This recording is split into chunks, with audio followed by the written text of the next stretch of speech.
Welcome to the Mobile Home Park Mastery Podcast, where you will learn how to identify, evaluate, negotiate, perform due diligence on, finance, turn around, and operate mobile home parks.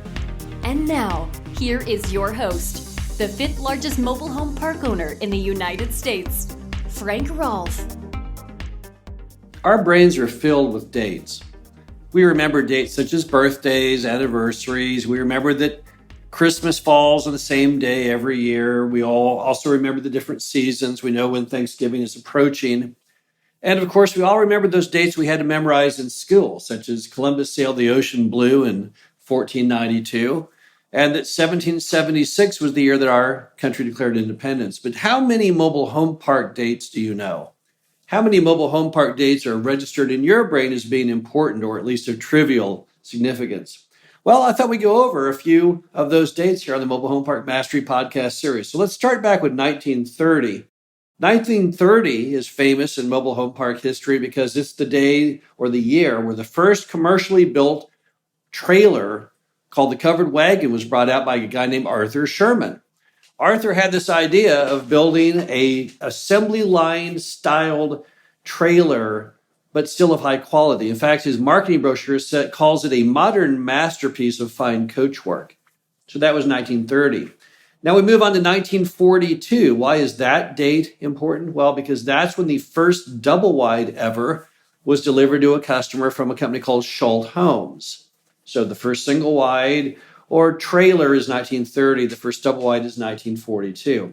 Then we move on to 1946. That was a big year for single wides. It was the introduction of the Spartan Manor model. This was credited by some to be the first true mobile home because it really wasn't meant for pulling around behind a car too much. It was a $4,000 single wide, which is $52,000 in today's money. And bear in mind, back in 1946, that was over 50% of the cost of a stick-built home. So that was quite a thing to have happen.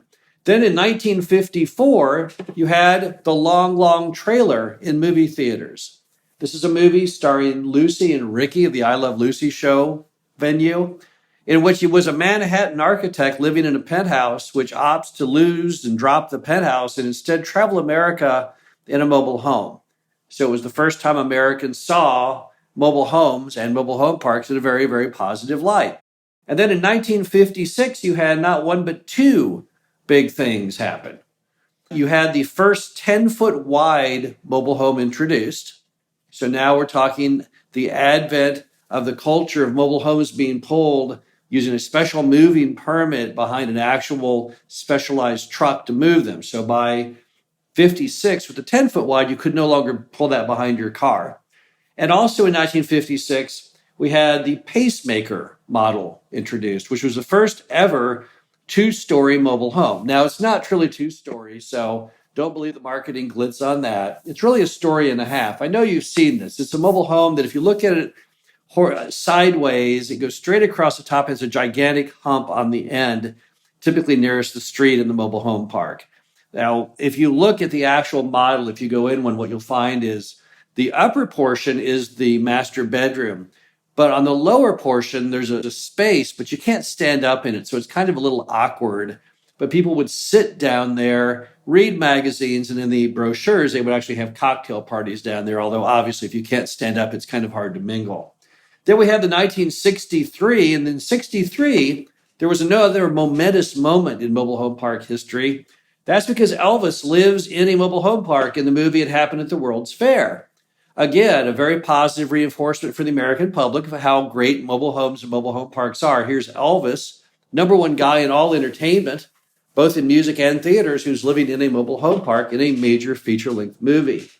1966, you had Jim Clayton opening his first Clayton Homes manufacturing plant and retail store. So who is Jim Clayton? Jim Clayton is the guy that is the conduit, I guess, to Warren Buffett entering the industry, because Warren Buffett bought Clayton Homes back in 2003 through the company he owns called Berkshire Hathaway. Clayton was very, very good for the industry because he was a very, very good showman. Convinced a lot of people that living in a mobile home and a mobile home park was a very positive experience. And also, to me, most importantly, he was apparently the forerunner and the catalyst, the cause, the grain of sand that creates the pearl in Warren Buffett entering the industry. And of course, Warren Buffett's done great things for the industry, both in manufacturing and also in financing.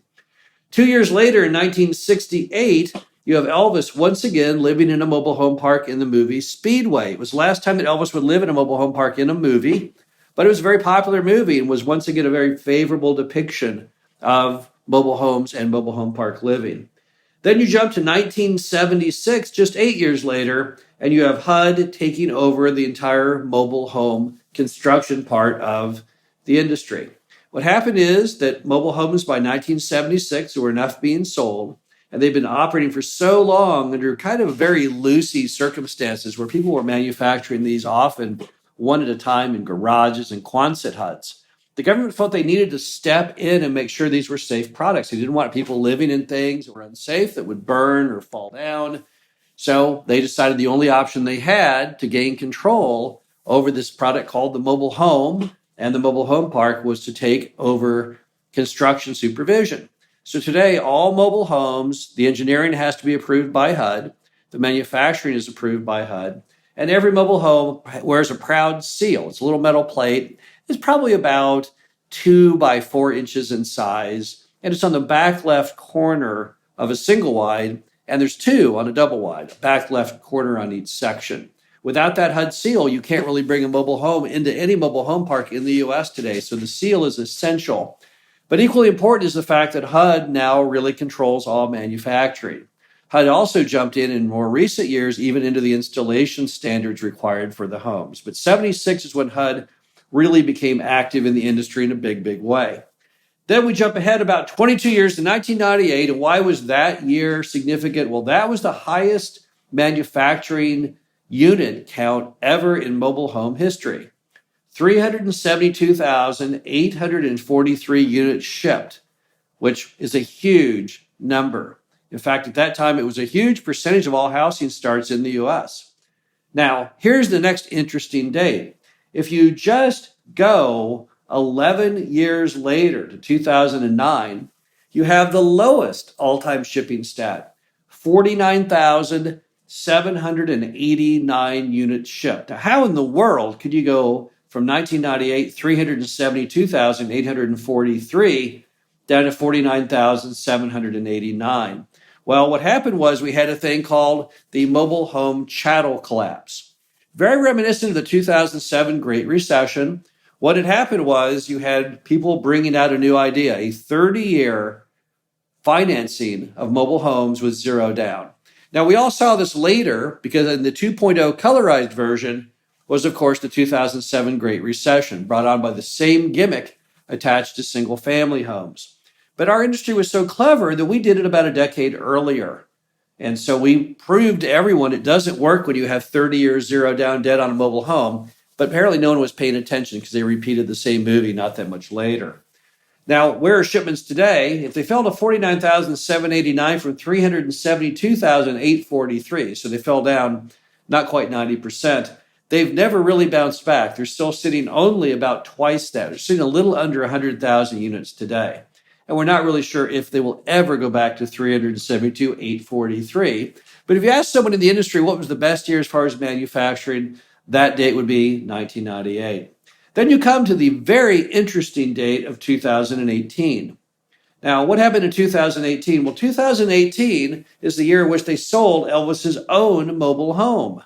You see, Elvis was such a huge fan of the product that he didn't just live in it in movies, he lived in it in real life. Now, it seems kind of odd because he owned this thing called Graceland down there in Memphis, Tennessee.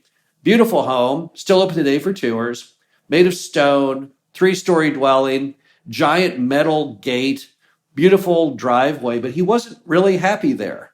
So what he did was he decided he wanted to live in a mobile home in a mobile home park. But he couldn't just pull a mobile home into a normal park. That would cause quite the ruckus. So instead, he built his own small mobile home park out in the woods, a few miles from Graceland. Every unit in the mobile home park was owned by Elvis, and the occupants were all of his friends. So they would often go out to the mobile home park and hang out and not live at Graceland, electing to go there for a little more relaxed, back to nature experience. In fact, Priscilla Presley wrote in her biography that the happiest time she shared with Elvis were always in the mobile home park, never in Graceland. Apparently, when he was in Graceland, he didn't act quite the same as when he was in the mobile home park. The homes sold at auction for $67,650, which is remarkably lower than what most people expected. It was anticipated to bring $400,000 to $500,000.